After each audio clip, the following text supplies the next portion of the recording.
हैरीबरी college. जब भाग्य के खोजी पेशेवर नौकरशाह बन गए। क्या आप जानते हैं कि 19वीं शताब्दी से पहले ब्रिटिश ईस्ट इंडिया कंपनी के पास वास्तव में कोई पेशेवर नागरिक सेवा नहीं थी।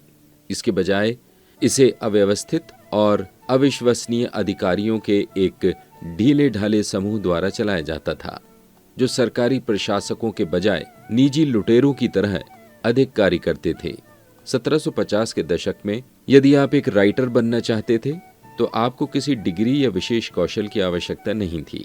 आपको केवल कंपनी के कोर्ट ऑफ डायरेक्टर्स में एक शक्तिशाली रिश्तेदार की आवश्यकता थी, जो आपको संरक्षण के आधार पर नियुक्ति दिला सके।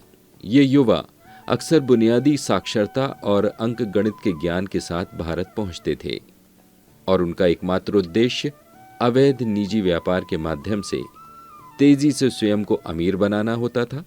इस निजी स्वार्थ की संस्कृति ने एक ऐसा अराजक वातावरण पैदा कर दिया था जहां अधिकारी धन और शक्ति के लिए आपस में ही भीषण रूप से लड़ते थे।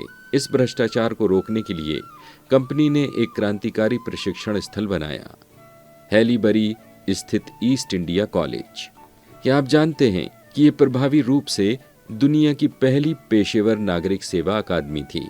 1806 में शुरू हुए और 1809 में हैलीबरी स्थानांतरित हुए इस कॉलेज को संरक्षण के वाइल्ड वेस्ट युग को समाप्त कर सज्जनों के लिए एक सभ्य और पुरस्कृत करियर में बदलने के लिए डिजाइन किया गया था।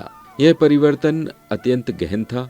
1813 के चार्टर एक्ट के तहत हर भावी नागरिक सेवा के लिए हैलीबरी में कम से कम 4 सत्र बिताना अनिवार्य कर दिया गया। इन हैलीबरी बॉयज को एक विस्तृत पाठ्यक्रम पढ़ाया जाता था, जिसमें यूरोपीय अध्ययन, ओरिएंटल भाषाएं, इतिहास और धर्म और सरकार के सही सिद्धांत शामिल थे।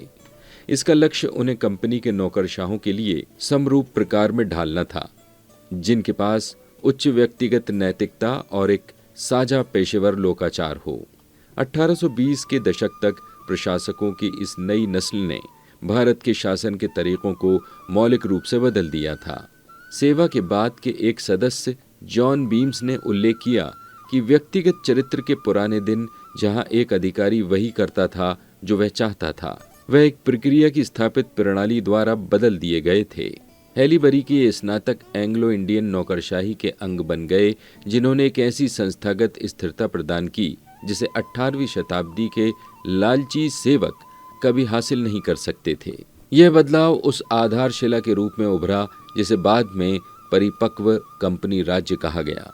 एक साझा एंग्लो इंडियन पहचान वाले समुदाय का निर्माण करके हैलीबरी ने यह सुनिश्चित किया कि साम्राज्य अब केवल तलवार के बल पर नहीं, बल्कि एक पेशेवर प्रशासनिक मशीन की अटूट दृढ़ता के बल पर टिका रहे। यह एक दिलचस्प याद दिलाता है कि आधुनिक सिविल सेवा, जैसा कि हम जानते हैं, इसकी जड़ें 19वीं सदी के एक प्रयोग में निहित हैं, जिसने युवा और अप्रशिक्षित भाग्य खोजियों को दुनिया के पहले समरूप पेशेवर विशिष्ट वर्ग में बदल दिया।